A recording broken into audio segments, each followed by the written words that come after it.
क्षुधा सिन्धोर्मध्ये सुरविटपिबाटी परिभृते मणिद्वीपे नीपोपवनवति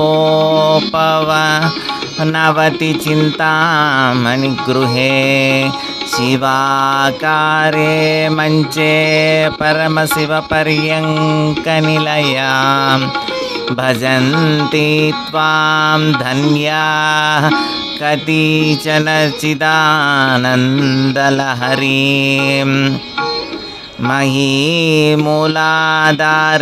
कमपि मणिपूरे हुतवहं स्थितं स्वादिष्टाने हृदि मरुतमाकाशमुपरि